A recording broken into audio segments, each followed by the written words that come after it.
కోవిడ్లో ముఖ్యంగా friendship tea వరకు పెట్టండి, టీ వరకే, డబ్బుల వరకు కాదు. ఎందుకంటే చాలా చూశాను నేను వచ్చింది కోవిడ్కి 2002లో. ఆ టైంలో మా సొంత వాళ్ళు కూడా నాకు సరిగా పలకలేనమాట కష్టాల్లో ఉన్నప్పుడు. ఆ టైంలో కూడా నేను ఇండియా నుంచి డబ్బులు తెప్పించి, ఆ టైంలో కూడా 2002లో దేవుని వల్ల మా నాయన గ్రేట్. ఆ టైంలోనే నాకు డబ్బులు పంపి అక్కమ్మ కొట్టి బయటకు వచ్చి ఎన్నో కష్టాలు పడినాను నేను.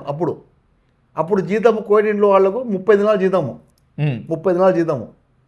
అప్పుడు ప్రేమ అనుభవాలు ఉన్నాయి, ఇప్పుడు లేవు. ఇప్పుడు టైం ఉన్నా కానీ టిక్ టాక్ చూసుకోవడం సరిపోతుంది అనమాట. ఫోన్ చేసినా కానీ ఫ్రెండ్స్కి నేను బిజీ ఉంటాను అంటాడు, బిజీలే టిక్ టాక్లో ఉంటాడు అనమాట. ఆ టైంలో ఫోన్ చేస్తే చెప్పురా ఎప్పుడు వచ్చినా ఏం సంగతి అంటున్నారు.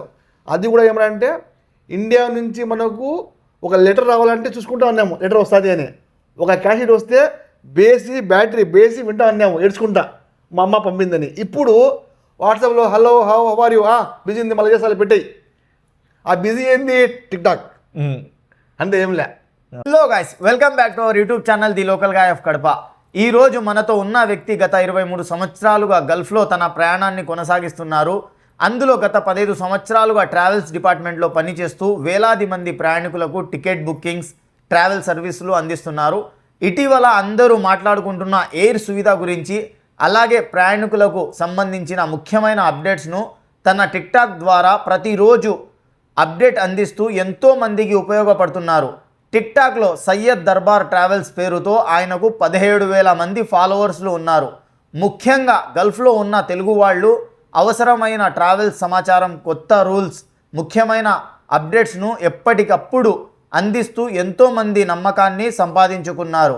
కరోనా లాంటి కష్టకాలం, యుద్ధ పరిస్థితులు, ట్రావెల్ సమస్యలు, అలాగే ఒకప్పుడు జీతం వచ్చే వరకు ఖుబ్బుస్ ఊరగాయతో రోజులు గడిపిన ఆయన జీవిత ప్రయాణం, ఇవన్నీ ఈరోజు ఆయన మాటల్లోనే తెలుసుకుందాం. Okay guys, let's start the video. అన్న, ముందుగా మీ గురించి మా ప్రేక్షకులకు పరిచయం చేసుకోండి. మీరు గల్ఫ్కి ఎప్పుడు వచ్చారు? ఈ 23 సంవత్సరాల గల్ఫ్ ప్రయాణం ఎలా మొదలైంది? ఏ సంవత్సరంలో మీరు కోవిడ్కి వచ్చినారన్న? అన్న, ఫస్ట్ నా పేరు వచ్చి సయ్యద్ దర్బార్. నేను టిక్ టాక్లో పెట్టింది సయ్యద్ దర్బార్ ట్రావెల్స్ అని. అన్న, నేను కోవిడ్కి వచ్చి మీకు ఇప్పటికి 23 ఇయర్స్ అయిపోయింది అనమాట. అంటే 2002లో నేను వచ్చాను కోవిడ్కి. ఓకేనా? అలాగే అన్న, నేను వచ్చి చాలా కష్టపడినా. ఫస్ట్ అప్పుడు జీతం వచ్చి మినిమమ్ 30 KD ఉండిందన్నమాట ఇంట్లో. అప్పుడు నేను వచ్చాను ఇంటి పని, కానీ ఒక వారం 10 రోజుల తర్వాత మళ్ళీ నేను ఆ ఇంట్లో పని చేయకుండా బయటకు వచ్చి ఎన్నో కష్టాలు పడి అన్నీ చూశాను, చాలా చూశాను అన్నమాట. చాలా చూసి కష్టపడి నేను పడిన కష్టము చెప్తే ఒక సినిమా తీయచ్చు అనమాట. ఈ ఇంటర్వ్యూ కాదు, ఒక సినిమా తీయచ్చు. కానీ దేని వల్ల మళ్ళీ ఈ ఫీల్డ్లో వచ్చి నేను 15 ఇయర్స్ అనమాట. 15 సంవత్సరాలు, 15 ఇయర్స్ తర్వాత ఈ ఫీల్డ్లో వచ్చాను. వచ్చి కూడా నేను 16 ఇయర్స్ అయిపోయింది ఇప్పుడు మినిమం. మళ్ళీ మేము ఫస్ట్ వచ్చిన తర్వాత ఇంట్లోకి పోయి మళ్ళీ ఈ కోర్సులు నేర్చుకొని ఇక్కడికి వచ్చి ఇక్కడ ఉన్నామన్నమాట. అది విషయం. ఈ ట్రావెల్స్ మనకు ఫీల్డ్ వచ్చి 15 ఇయర్స్ సర్వీస్ అనమాట దేనివల్ల. ఓకే అన్న, మీరు 2002లో కోవిడ్కి వచ్చినారు కదా, అప్పుడు 30 దినార్లు మీ శాలరీ అని చెప్పినారు. అప్పటికి ఇప్పటికీ దినార్ రేటు మారింది, కోవిడ్ రూపురేఖలు మారాయి. మీరు చూసిన కోవిడ్ అప్పట్లో, ఇప్పట్లో చూస్తున్న కోవిడ్ ఎలా మారింది అన్న? అప్పట్లో 2002లో మేమంతా పని లేకుంటే డ్రైవర్లందరూ బయట కూర్చుని ఉంటున్నారు. ఎందుకంటే పని అయిపోయిందా బయట కూర్చుంటారు, ఇంటి బయట. పక్కన ఇంటి వాడు వస్తాడేమో, అతను వస్తాడేమో అని. అప్పుడు కూర్చున్న తర్వాత అది ఒక గీసి బారకట్ట ఆడుతున్నాము, ఇలా ఉంటే మేకలు పులి ఆట ఆడుతున్నాము రాళ్ళు పెట్టి. ఆ టైంలో టైం తీసి, ఎందుకంటే అప్పుడు ఫోన్లు ఏమి అందరూ నా ఇంట్లో అన్నం వచ్చిందనుకో, పక్కన ఇంట్లో అన్నం వచ్చిందనుకో, ఒక ఇంట్లో పోయి అందరం కలిసి తింటాన్నాము ప్రేమగా. అవును. ఇప్పుడు లేదు. ఇప్పుడు లేదు. తెచ్చుకున్నామా మా ఇంట్లో టిక్ టాక్ చూసుకున్నా, ఫోన్ చూస్తా అన్నం తింటాను. ఇప్పుడు లేదు ఫోను. ఇప్పుడు ఎవరి కోసం ఎదురు చూడడం లేదన్నమాట. ఇప్పుడు ఎదురు చూస్తాన్నాము. నిజమే. అన్నం వచ్చినా కానీ పోయి డోర్ కొడతాము, వచ్చినావా, వచ్చిన అన్నం తెచ్చినావా, వస్తాడు, అందరం కూర్చొని తింటున్నారు. ఆ ప్రేమ వేరు. ప్రేమ వేరు. అప్పుడు అది చూసినాము, కానీ ఇప్పుడు లేదంటారు. లేదు, ఇప్పుడు లేదు. ఏదో శుక్రవారం కలిస్తే వచ్చామా, పొద్దు నుంచి తిన్నామా, తెల్లారిందా, టిక్ పార్క్ పోయినామా, ఎంజాయ్ చేసినామా, ఇట్లా పోయినామా, అంతే. ఫ్రెండ్స్తో కలిసినామా, నలుగురితో. కానీ అప్పట్లో ప్రతి మంతకాలు, అంటే ప్రతి ఏరియాలో పనిచేసేవాళ్ళు అట్లా అప్పుడు ఫోన్లు లేవు, కెమెరాలు లేవు, టిక్ టాక్లు లేవు, ఏమి లేవు. అప్పుడు మనిషికి మనిషి ప్రేమ. ఇప్పుడు ఏమరా అంటే టైం దొరికిందా ఎంజాయ్మెంట్. అది అప్పుడు ఎంజాయ్మెంట్ లేదు, ఇప్పుడు ఎంజాయ్మెంట్ ఉందన్నమాట. నిజమే. అప్పుడు ఒక మనిషి వస్తాడేమో చూసుకుంటా ఉన్నాము మాట్లాడడానికి ఓన్లీ అది కూడా ఏమరా అంటే నమాజ్ టైము మస్జిద్లో అక్కడ పోయి మాట్లాడుతున్నాము. నమాజ్కు పోకుండానే కూడా పోతున్నాము. ఎందుకు? ఆ మస్జిద్ కాడికి నమాజ్కు పోస్తే మస్జిద్ కాడికి అందరూ వస్తారు. నమాజ్ చేసుకుని బయటికి వచ్చి తొందరగా ఏం బయట ఉన్న భయం సంగతి బాగా మాట్లాడుతున్నాము అప్పుడు మస్జిద్ దగ్గర. ఇప్పుడు ఏడండి ఏడికి పోవడం ఇప్పుడు అది విషయం. ఓకే అన్న, అప్పట్లో అట్లా ఉంది, ఇప్పుడైతే మారిపోయింది మొత్తం. అప్పట్లో టైం తీసి అల్లాహు అక్బర్ అంటేనే బాబా సల్లి అని పోతాను సల్లికి పోతాన్నాము, నమాజ్ చేసుకుని బయటికి వస్తాము. ఆ మంతకాలు ఎంతమంది డ్రైవర్ ఉన్నారో, హిందువులు కానీ ముస్లిం కానీ అని తేడా లేదండి. అప్పట్లో అందరూ వస్తున్నారు ఆ మస్జిద్ కాడికి, ఒక అర్ధగంట మాట్లాడుకుంటాము. ఏం బాగుండ అబ్బా, ఏం సంగతి, ఏమైనా సమస్య ఉంటే మా ఇంట్లో ఇట్టా ఉంది, మీ ఇంట్లో ఇట్టా ఉంది బా, ఉన్ని పర్వాలేదు బా చేసుకోండి బా అని ధైర్యం చెప్తున్నారన్నమాట ఆ టైంలో. అది విషయం. గల్ఫ్లో ఏముండదు గాయస్ తేడా, హిందూ ముస్లిం క్రిస్టియన్ ఏముండదు. అందరూ ఫ్రెండ్షిప్గా అందరూ బాగా మాట్లాడతారు. అన్నకి ఉంటారు, మాకుంటారు, వీధిలో అందరూ కూడా హాయ్ అన్న, ఎలా ఉన్నా అన్న. మనము ముస్లిమ్సే, మనం హిందీలో మాట్లాడదాం, తెలుగులో మాట్లాడదాం. చాలామంది ఫ్రెండ్స్ కూడా ఉన్నాడు. ఇక్కడ అయితే ఆ వ్యత్యాసం ఏముండదు. అందరూ కష్టపడతారు కాబట్టి అందరూ బాగుంటారు. అల్హమ్దుల్లా అందరూ కలిసిమెలిసి ఒక ప్లేట్లో కూడా తింటారు అన్నం కూర్చొని, హిందూ ముస్లిం క్రిస్టియన్స్ ఈడ కోవిడ్లో గల్ఫ్ కంట్రీస్లో. అది నా విషయము. అందరూ మనుషులుగా పుట్టినాము ఫస్ట్. చాలామంది నా ఫ్రెండ్స్ హిందువులు వచ్చినా కానీ ముస్లింలు వచ్చినా కానీ ఒక ప్లేట్లో కూర్చొని తింటారు అన్నాము. చూడండి మీరు కావాలంటే పార్క్లో చూడండి, కూర్చుంటారు. హిందూ ఉంటాడు, ముస్లిం ఉంటాడు, క్రిస్టియన్ ఉంటారు, భేదాలు ఉండవు. తింటారు అండి, బేస్తారు చేత్తో, ఆ చేత్తో బేస్తారు తింటారు. ఇది గల్ఫ్ కంట్రీ, ఇది నా గల్ఫ్ కంట్రీ. ఇది వచ్చి మన ఇండియాలో కూడా రావాలన్నమాట. అంటే హిందూ ముస్లిం క్రిస్టియన్స్ అందరూ భాయ్ కలిసి ఉన్నాము, జీవిస్తున్నాము. అంతే, అది విషయం. అన్న, ప్రస్తుతం అందరూ మాట్లాడుకుంటున్న ఎయిర్ సువిధ గురించి చెప్పండి. కొత్తగా వచ్చిన రూల్స్ ఏంటి, ప్రజలు తెలుసుకోవాల్సిన ముఖ్యమైన విషయాలు ఏమిటన్నా? ఈ ఎయిర్ సువిధ అనేది మొన్న వచ్చింది. దీని గురించి చాలామంది చాలా ఇబ్బందులు అయితే పడుతున్నారు తెలియని వాళ్ళు. దాని గురించి మీరు కొంచెం ఎక్స్ప్లెయిన్ చేయండి అన్న మా ప్రజలకి, ప్రేక్షకులకి. అన్న, ఎయిర్ సువిధ అనేది మన ఇండియా గవర్నమెంట్ పెట్టిన రూల్స్. ఇది ముందు ఒక నెల ముందు ఇండియాలో చూపిస్తే చాలు అని మేమే ఒక వీడియో పెట్టామన్నమాట. అంటే ఈ కోవిడ్ నుంచి ఇండియాకి పోయేదానికి అవసరం లేదు. ఇండియాలో వచ్చి ఫామ్ ఫిలప్ చేసుకుని ఫ్లైట్లు ఇస్తా ఉన్నారు. ముందు ఆడ ఫిలప్ చేసి కూడా ఇస్తా ఉన్నారు, అది పోతా ఉన్నారు జనాలు. ఈ 1 వీక్ నుంచి ఏమైందంటే కువైట్ గవర్నమెంట్ కూడా అడుగుతున్నారన్నమాట. కువైట్ గవర్నమెంట్ బోర్డింగ్ అయిపోయిన తర్వాత కువైట్లో ఇమిగ్రేషన్ దగ్గర మీరు కంపల్సరీ చూపించి పోవాలా. అందువల్ల మన కాడ టికెట్ తీసుకున్న వాళ్ళకు మేము ఫ్రీగా ఎయిర్ సువిధ చేసి ఇస్తాం అన్నమాట. ఓకేనా? అలాగే ఎవరన్నా చదువుకున్న వాళ్ళు కూడా ఆన్లైన్లో చేసుకోవచ్చు, దానికి ఇబ్బంది లేదు. రాని వాళ్ళు ఎవరన్నా చేస్తామంటే చేసుకోండి. ఇది ఎందుకు పెట్టినారంటే ఇండియా గవర్నమెంట్ ఏమైనా జబ్బులు వస్తున్నాయేమో దానికోసం ముఖ్యంగా. ఓకేనా? ఇది నా విషయము. ఇది ఎయిర్ సువిధ గురించి అన్న. మీ దగ్గర టికెట్ తీసుకుంటే మీరు ఫ్రీగా చేసిస్తారు? అవునండి, 100% చేసిస్తున్నాం కూడా. కస్టమర్లకు చేసిస్తున్నారు, చేసుకుంది వల్ల. ఓకే అన్న, చదువు వచ్చే వాళ్ళైతే వాళ్ళే చేసుకోవచ్చు, నో ప్రాబ్లం. కానీ ఇప్పుడు మీ దగ్గర టికెట్ తీసుకుంటే మీరు ఫ్రీ చేసిస్తారు. అలాగే బయట టికెట్ తీసుకున్న వాళ్ళు మీకు కాంటాక్ట్ అయ్యి అన్న మాకు ఎయిర్ సువిధ లేదు, మేము టికెట్ బయట కొనుక్కున్నాం, మీరు చేసిస్తారా అంటే చేసిస్తారన్నా? ఫ్రీగా చేస్తారా, ఛార్జ్ తీసుకుంటారా, ఎంత తీసుకుంటారు చెప్పండి అన్న. అన్న, నా దగ్గర టికెట్ తీసుకున్న వాళ్ళకైతే ఫ్రీగా చేయిస్తాను. ఒకవేళ మీకు చదువు రాని వాళ్ళు, మీ బాబా టికెట్ తీసినారు, మీ మామ టికెట్ తీసినారు, కొంతమంది ఏదో ఒకటి సంథింగ్ వాళ్లకు మా దగ్గర వస్తే 1 దినారు తీసుకొని చేసిస్తా ఫ్రీగా నేను. 1 దినారు 1 దినార్ ఓన్లీ. అది నేను విన్నాను గాయస్, 2 KD 3 KD సంథింగ్ విన్నాను ఎయిర్ సువిధ చేసి ఇవ్వడానికి. మనం సొంతంగా ఆన్లైన్లో టికెట్ బుక్ చేసుకొని సయ్యద్ దర్బార్ ట్రావెల్స్ మాలియాలో ఉంది, వచ్చి అన్న టిక్టాక్లో కూడా అన్న సయ్యద్ దర్బార్ ట్రావెల్స్ అని ఐడి ఉంది, అన్నకు కాంటాక్ట్ అయితే మీరు అన్న 1 KD తీసుకొని చేసిస్తారు ఎయిర్ సువిధ. ఎవరికైనా కావాలనుకునే వాళ్ళు ఎయిర్ సువిధ అన్నతో కాంటాక్ట్ చేయండి. కువైట్లో ఉన్న వాళ్ళు ఇండియాకి వెళ్ళేటప్పుడు, అలాగే ఇండియా నుంచి కువైట్కి వచ్చేవాళ్ళు ఏ విషయాల్లో జాగ్రత్తలు తీసుకోవాలి చెప్పండి అన్న. అన్న, కొత్తగా కువైట్కు వచ్చేవాళ్ళు ఫస్ట్ మోసం అనేది ఎక్కువ అన్నమాట. వీసా తీసిన వాళ్ళు అన్న ఎవరైనా కానీ మీరు బాధపడకండి, వీసా తీసిన వాళ్ళకు తోడు ఉండాలా. అలాగే కువైట్కి వచ్చేవాళ్ళు కూడా మీరు ఈడ కష్టపడాలా, డబ్బులు ఊరికే రావు. ఓకేనా? ఈడ కష్టం వచ్చేస్తేనే, ఇండియా కన్నా ఈడ కష్టం ఎక్కువ. కష్టం ఏదంటే ముందు వాళ్ళ భాష మాకు రాదు, వాళ్ళ తిండి మనకు పడదు. ఓకేనా? పొద్దున లేస్తే రాత్రి వరకు పని చేయాలా. మన ఇండియా మాదిరిగా తలగా రొప్పి వచ్చింది అనుకున్నామా, జ్వరం వచ్చితే పనుకున్నామా, ఈరోజు ఆదివారం సెలవు, ఇలాగ ఏం ఉండదండి.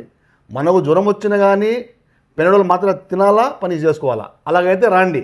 అలాగే అన్న కొత్తగా వీసా తీసే వాళ్ళు, ఏజెంట్లు, మీరు ఇండ్లు చూసి తీస్తారు, లోపల పోయి చూడరు, బాగా మాట్లాడతారు, వీసా తీస్తారు. కానీ అన్న వాళ్ళ కష్టం వచ్చినప్పుడు తోడుండండి. మీరు ట్రావెల్స్ ఫీల్డ్లోకి ఎలా వచ్చారు? మొదట్లో ఎలాంటి కష్టాలు ఎదురయ్యాయి? జీతం వచ్చే వరకు హుబ్బుస్ ఊరగాయతో రోజులు గడిపానని చెప్పారు కదా, ఆ కష్టాలు మిమ్మల్ని ఎలా మార్చాయి అన్న? నేను ఈ ఫీల్డ్ వచ్చి 16 సంవత్సరాలు అయిందన్నమాట మినిమం.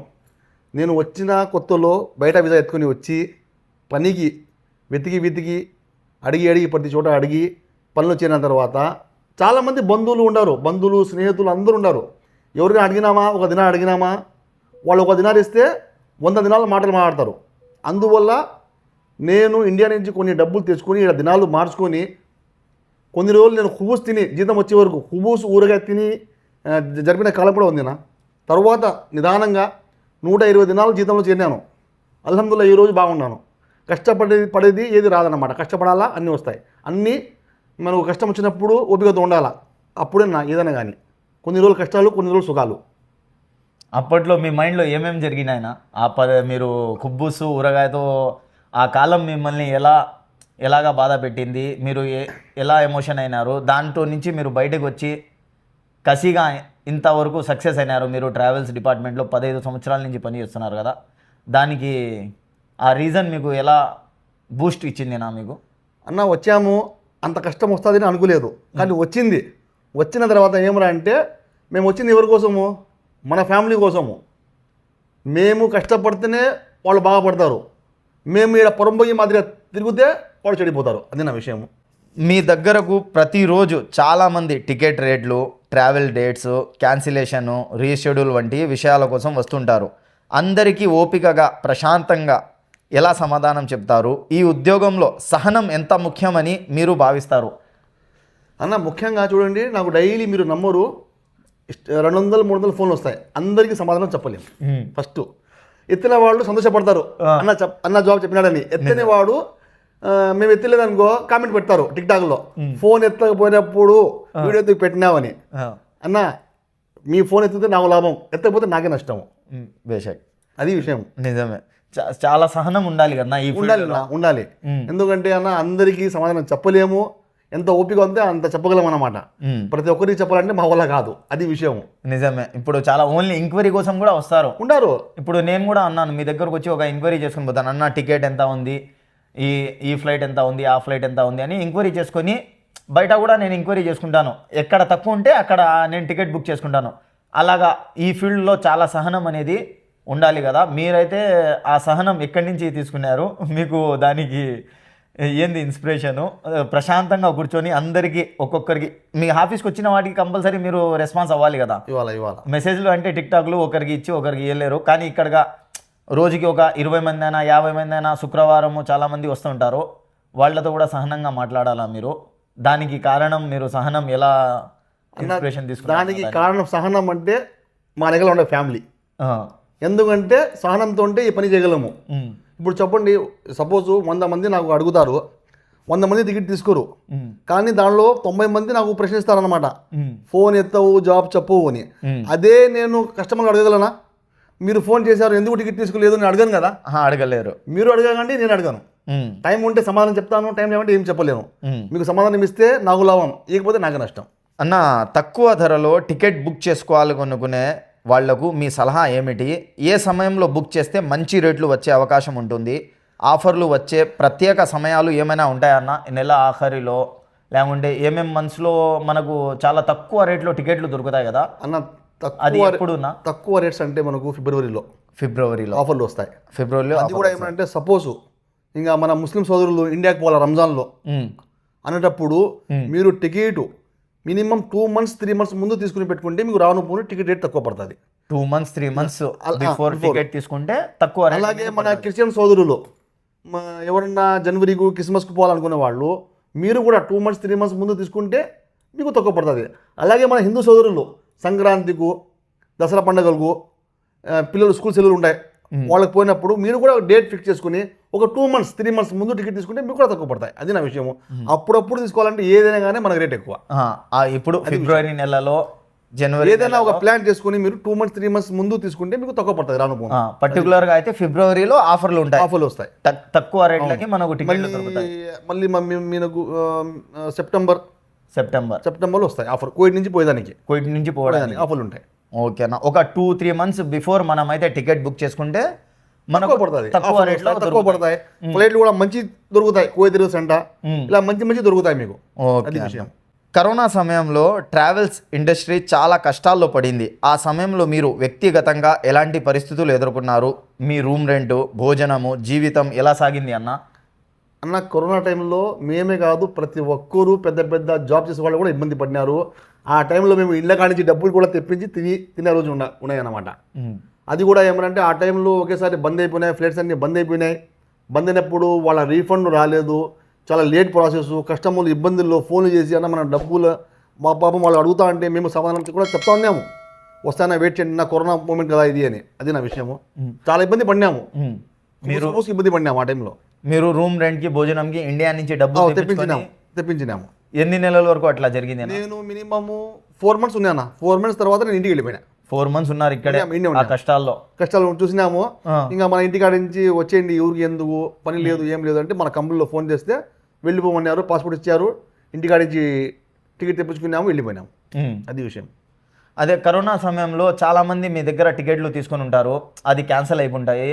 వాళ్ళకి రిటర్న్ మనీ అన్నా కానీ రీఫండ్ ఇచ్చినామన్నా. మేము ఇండియాలో ఉండి కూడా ఓపెన్ అయిన తర్వాత అల్హమ్దుల్లా వాళ్ళ డబ్బులు వాళ్ళకి ఇచ్చినాం. మేము వాళ్ళకి రీఫండ్ ఇచ్చినారు. ఫ్లైట్లో ఆగిపోయిన తర్వాత అందరికీ రీఫండ్ అనేది పోయింది.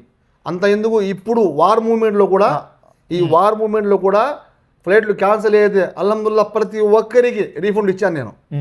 ఇప్పుడు మంది ఎవరిది రీఫండ్ లేదు అన్నమాట. అది విషయం. రీఫండ్ ఇచ్చారు. అవునా, ఈ వార్ కారణంగా చాలా ఫ్లైట్లు క్యాన్సిల్ అయ్యాయి కదా, ఆ సమయంలో మీ దగ్గర టికెట్లు బుక్ చేసుకున్న కస్టమర్ల నుంచి మీరు రీఫండ్ అయితే ఇచ్చినారనా? కానీ వాళ్ళు చాలామంది ఉన్నారు కదా, ఈ వార్ కారణంగా కూడా 1 నెల వరకు ఎయిర్పోర్ట్ అయితే బంద్ అయిపోయింది, మనకు క్లోజ్ అయిపోయిన కారణంగా ఆ సమస్యలు అలా వాళ్ళ దగ్గర నుంచి మీరు కస్టమర్ల దగ్గర నుంచి కాల్స్, మెసేజెస్, వాళ్ళు రీఫండ్ కోసం అడగడము, అలాగే ఫ్లైట్ ఎప్పుడు ఓపెన్ అవుతుంది, చాలా మెసేజెస్ వచ్చి ఉంటాయి. దాన్ని ఈ పరిస్థితి మీకు మీ కస్టమర్లకు ఎంత ప్రభావం చూపింది అన్న ఈ వార్? వార్లో ఇప్పుడు చూడండి, ఎవరైనా డబ్బులు కట్టిన వాళ్ళకు భయమే, మన డబ్బులు ఇరుక్కున్నాయా అని. వాళ్ళు మాకు ఫోన్ చేసినప్పుడు నేను వాళ్ళకు ప్రతిదానికి సమాధానం చెప్తా ఉన్నాను. అల్హమ్దుల్లా నేను ఓపికతో చెప్పాను. ఓపికతో అలాగే మా కస్టమర్లు కూడా ఉన్నారు, వాళ్ళు అలాగనే డబ్బులు కూడా ఇచ్చినాం వాపసు. సర్వీస్ ఛార్జ్ పట్టుకొని మేము 5కి 80 10కి 80 పట్టుకుని ఇచ్చామండి ఉన్నమాట. ఇది వాస్తవం. చాలామంది నా ఫ్రెండ్ కూడా ఒకడు పెళ్ళి ఫిక్స్ అయ్యింది, కానీ టికెట్ క్యాన్సిల్ అయిపోయి వార్ కారణంగా పోలేకపోయినారు. 300 దినార్లు 400 దినార్లు అన్న కువైట్ నుంచి సౌదీకి పోయి, సౌదీ నుంచి మళ్ళా ఇండియాకి పోయినారు. అవునండి, మీరు కూడా పంపించినారు. రేట్స్ మనకు జజీరా ఒకటి ఉందన్నమాట. 300 350 250 కేడీ అట్లా ఉంటే మేము ప్రత్యేకంగా బస్సులు వేసి విజాలు తీసి, మన ఇండియా ఎంబసీ కూడా విజాలు పనిచేసినప్పుడు మేము ప్రత్యేకంగా విజాలు తీసి బస్సులు అరేంజ్మెంట్ చేసి మేము పంపినామన్నమాట. దుబాయ్ నుంచి, దమాం నుంచి 170 దినాలు కాడి నుంచి 220 దినాలు తీసుకుని కూడా పంపినాం మేము. మొత్తం దానిలోనే బస్ సర్వీసు, టికెటు, మా తరఫు నుంచి ఫుడ్ కూడా పెంచినాం మేము మా తరఫు నుంచి. ఈ వార్ టైంలో కువైట్ నుంచి సౌదీ నుంచి ఇండియాకు, అలాగే దుబాయ్ నుంచి ఇండియాకు అవును పంపిణీ సర్వీస్ చేసినాం. చాలా మంది పోయినారు అల్హమ్దుల్లా. మా కస్టమర్ కూడా హ్యాపీగా పోయారండి. కస్టమర్లు హ్యాపీగా పోయినా. మీ కస్టమర్లు హ్యాపీ, మేము ఇరుక్కున్నాం ఈడ. కానీ చాలామంది అన్న ఈ వార్ కారణంగా కూడా గల్ఫ్లో చాలామంది భయం భ్రాంతులకు గురైనారు. అలాగే పెళ్ళిళ్ళు అనేది చాలా ఇంకా పర్సనల్ రీజన్స్ ఉంటాయి, చాలామంది పోలేకపోయినారన్న. మీకైతే అది తెలుస్తుంది వాళ్ళ పెయిన్ అనేది. పెళ్లిగత వేరున చాలా మంది వాళ్ళ ఫ్యామిలీ చెప్పకూడదు. కొందరు వాళ్ళ నాన్న చనిపోయినారు, కొందరు వాళ్ళ అమ్మ చనిపోయినారు, వాళ్ళు కూడా పోలేకపోయినారు అన్నమాట. ఫోన్ చేస్తారు, పాపము అన్న మా అమ్మ చనిపోయిందినా,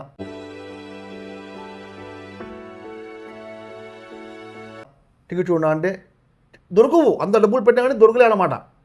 300 పెడతామన్నా కానీ దొరకలే. అట్లా కూడా జరిగినాయి అనమాట ఈ వారంలో. అది విషయం. అదే చనిపోయి ఉంటారు, అది తెలుసు. అందుకోసమే కొంచెం చెప్పడానికి ఇదే అని నేనైతే సంకోచించాను. చాలామంది చనిపోయినారు, కానీ ఆ సిచ్యువేషన్ అలా జరిగింది వార్ కారణంగా. అందరికీ తెలిసిన విషయమే, వార్లో చాలామంది ఇబ్బందులు పడినారు. వార్ మూమెంట్లో రాత్రి పండుకొని పొద్దున లేచి మెసేజ్లు వస్తే ఇదే ఎక్కువ. అన్న మా అమ్మ ప్రాణం బాగలేదు, మా అమ్మ చనిపోయింది, ఇంటికి పోవాలా. పొద్దున లేచినప్పుడు ఇదే మనకు మెసేజ్లు ఎక్కువ వస్తాయి. బాధలు ఇస్తానమాట. ఏందిరా ఈ మూమెంట్, ఈ వార్ మూమెంట్లో చాలామంది ఇరుక్కున్నారు, బీదోళ్ళు డబ్బులు యాడింగ్ చేస్తారన్న లెక్క. ₹1,00,000 అండి దగ్గర. ఆ ₹1,00,000 అంటే ఇంత దూరం రారు కదా. ₹1,00,000 సంపాదించాలంటే ఇంటికాడ ఉన్న వాళ్ళ పరిస్థితి తెలుస్తుందన్నమాట. అది విషయము. అది చాలా చూసాము, విన్నాము మేము. ఇక్కడి నుంచి ఇండియా పోవడానికి ₹1,00,000 టికెట్. మీకు తెలుసు కాబట్టి అడుగుతున్నా అన్న, ఎందుకంటే ఆ పెయిన్ అందరూ మీతో షేర్ చేసుకుంటారు. అన్న నేను పోవాలా అని. చాలా మంది. ఓకే, సో మచ్ అన్న. చాలా థ్యాంక్స్ ఖాజాభాయ్. ఖాజాభాయ్ మా దగ్గరికి వచ్చినారు. మేము అంత పెద్దోళ్ళం కాదు, కానీ ఖాజాభాయ్ వచ్చినారు. ఆయనకు అందరూ సపోర్ట్ చేయండి యూట్యూబ్లో. ఎందుకంటే ఇలాంటి విషయాలు మీరు సపోర్ట్ చేస్తే ఆయన కూడా మీకు సపోర్ట్ చేస్తాడన్నమాట. ఓకే, థ్యాంక్స్ అండి, చాలా థ్యాంక్స్ ఖాజాభాయ్. థ్యాంక్ యూ అన్న, థ్యాంక్ యూ సో మచ్ అన్న.